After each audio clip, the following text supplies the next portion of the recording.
He didn't even start out that way, and now it's just like I, this is not going to work against Embiid. And This is let's be not going to honest, work against they're the making Bucks. Embiid and Claxton. Well, not. I'm sorry. They're making Griffin worse when he's out guarding Kemba Walker. Why is he guarding Kemba Walker? Like, why would they switch?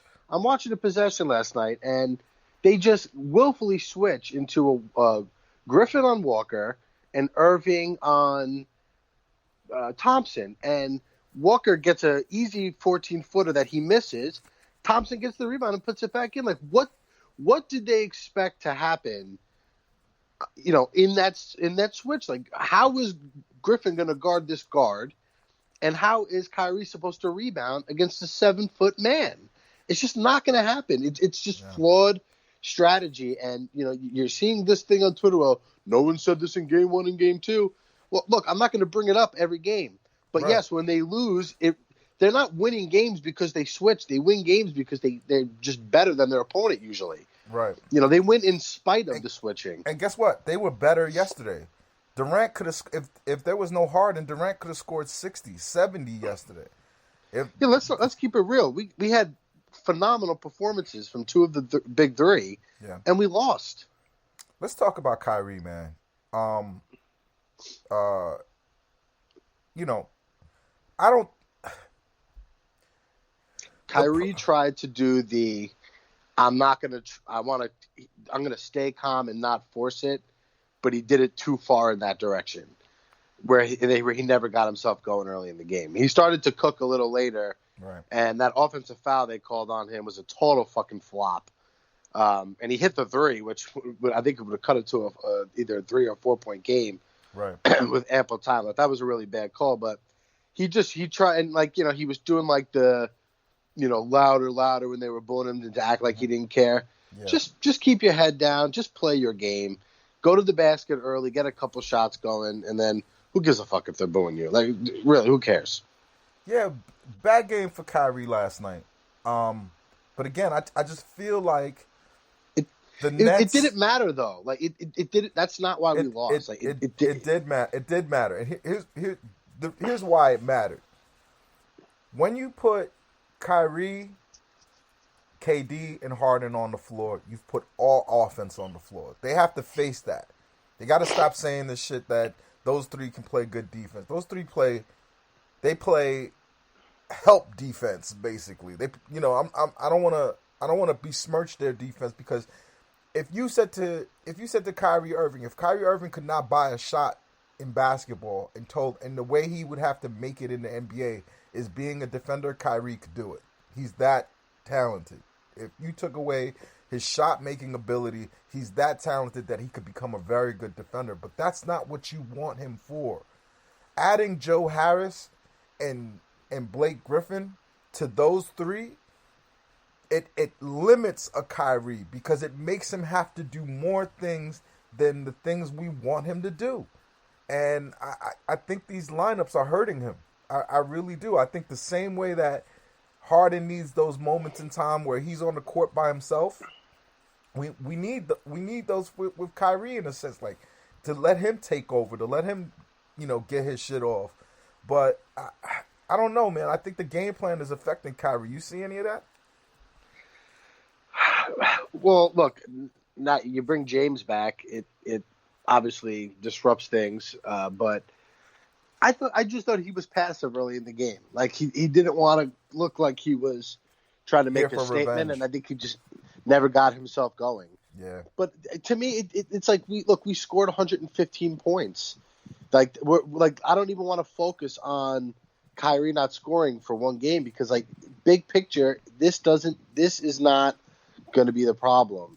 The problems again are why we're willfully giving teams mismatches against us, and we're playing small, and we can't Is rebound. this Jacques Vaughn's defense? There's no fucking way. There's no way. Like, we didn't do this last year, and he used to use interesting zones. Like, what? You know what it is? It's because a lot of these guys, that are now coaches, when they got in the NBA zone, was illegal. So in their mind, it's like when they play zone, it's like cheating. Like it's not. They're not So supposed to play zone. you think back on Vaughn when Steve Nash was hired, right? Right. They made him like one of the highest paid assistants in the league. Yep. I think he has no say in what's going on. And I think there's a lot of PR behind what they did there because they skipped over a black guy for a totally unqualified inexperienced white guy. So, well, he's going to be a big part of our coaching staff. Nash says, I wasn't going to take the job if we didn't keep Jacques Vaughn. Bull fucking shit. Because they brought in D'Antoni, and they're playing D'Antoni style defense. It really is, and it's a shame. It was a fucking PR thing. They're like, so we don't want to take this kind of heat. Let's give this guy, whatever it was, $1.5 million, couple million, and we're gonna say, he's a prominent coach. But like you said, this is not the defense Jacques Vaughn played last year. Yeah, no, we did way different things. We had the Atkinson defense. This isn't not how Atkinson played defense. Atkinson was sporadic in the sense of out of the blue, he'd throw a zone in there. Some people didn't even look like they knew what they were doing in the zone, but the zone would work. It would confuse teams. It would be a wrinkle. And I don't know why they don't do it. You're going to need the zone against Giannis. I'm literally watching the Miami game in the background. They just ran like a little half zone press up the court just to take some time off the clock. And then they settled back into their man, and now there's 6 on the shot clock. Exactly. And they forced a turnover. So yep. And look, you're not going to play it for 4 quarters, but it's just something different. Like it's just too easy for Jason Tatum to know I can get Kyrie Irving on me literally by just going and standing next to him. They're going to willfully switch for me. I'm going to take him down to the elbow.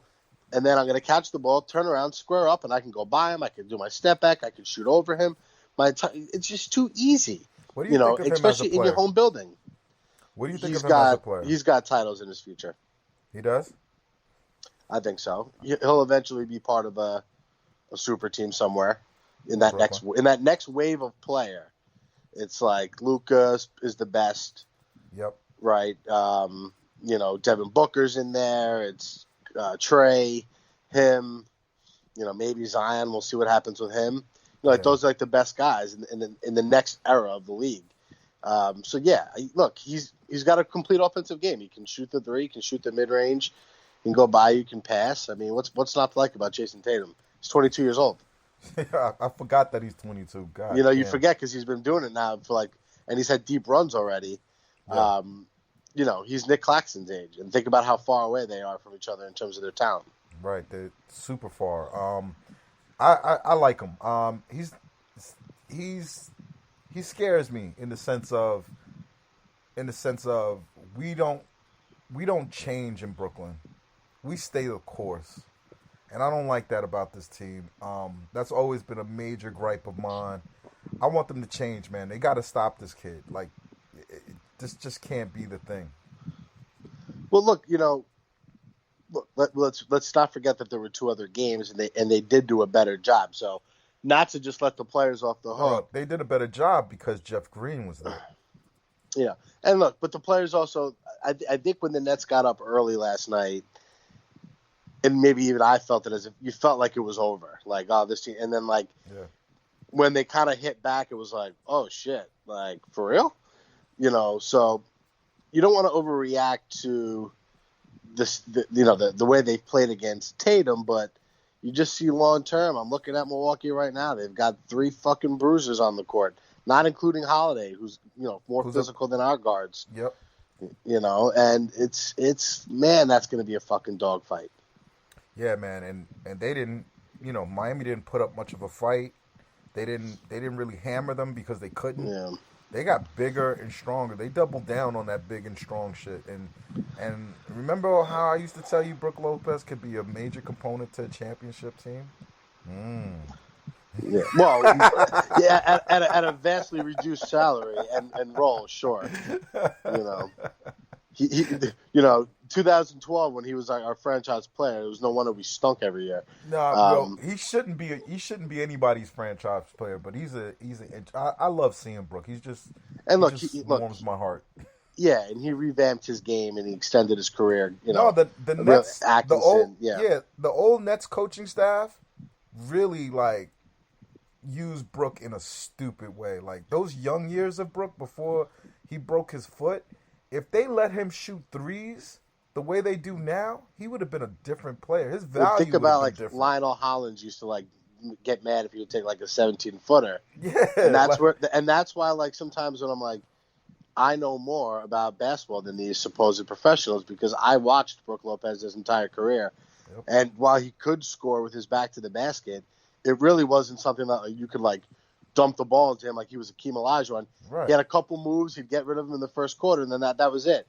He was better in the pick and roll, catching going towards the rim. He could hit the little floater. That's what he was. Right. And And the Nets, Hollins and they were trying to turn him into Avery, Shaq. yeah, Avery used him horrible. Then what's his name who came after him doubled down on that, and then Lionel Hollins just Yeah. bombed him back. I mean, I'm happy for Brook to see him winning and doing well and having a role. Like he could age and get even slower and be okay with that role because he bangs, he's physical. He's in like the perfect spot for him. Like having a freak like Giannis Yeah, around him to like where Brooks' inefficiencies can be masked is big for him. And look, you know that place is going to be packed tomorrow night, and yeah, they now believe. So they better. I tell you, if they come out and lose tomorrow, even if they win this series in 6, it was a failed first round. It was not a good victory to walk. They need to finish this off in 5, get the win tomorrow, go home, finish it. I believe it will be Wednesday. Tuesday. It's a Tuesday game. Yeah, Okay. everything is back to back here on out. And look, let's be honest. Jeff Green's not coming back in 10 days. No, man, I saw that boot when, and it depressed come me. on. When has a net ever on their first evaluation come back? Nah, this is the second time plantar fasciitis has got us. With the Joe Johnson thing, Yeah. like a lot of people, they love to just say, "Oh, the Nets was soft and Darren was terrible." But if we had Joe Johnson in that playoffs against the Bulls, we would have won that first round. Yeah, And, it's hard to say that though, because like the entire Bulls roster was hurt. So that too, we but yeah, no, that too. But they were like soft. they were supposed to be like the number 1 and number 2 seed back in those days. But it is what it is. So all right, tomorrow's coming, quickly approaching. What are we doing? And what's the lineup for tomorrow? He's going to do everything exactly the same way. He is. He's not going to make any changes. And he's going to, and in Steve Nash's mind, he's going to say, we've played Boston 6 times, we've won 5. We beat them at home. I'm not going to make changes because of one loss, and right. that there is some sense to that. But in the next round, if he continues to do what he's doing, we could be home in 5 or 6 games. Yeah. Is there any chance that Boston beats us in the first round? No. Yeah, because it's too much heavy lifting. But the scary thing is they're young. Jaylen Brown is coming back. They're gonna tinker with this lineup. These aren't good things. We've got to milk this last bit out of this generation. And so, we can't say like, oh, better luck next year type of shit, or we're gonna, they got to win this. They have to take. You got to at least get there, man. It would be such a shame because it wouldn't have been hard to fix this team. It wouldn't have been hard to make this team an unstoppable juggernaut. But whenever you have an organization that believes in things that aren't true, that's always a dangerous spot for your organization. If you believe that you could win an NBA championship with no physicality, with zero physicality, you're in a bad place. Like the Suns are built better to stop the Lakers than we are. They've got front court players. We don't have those front court players. And I don't know how we beat teams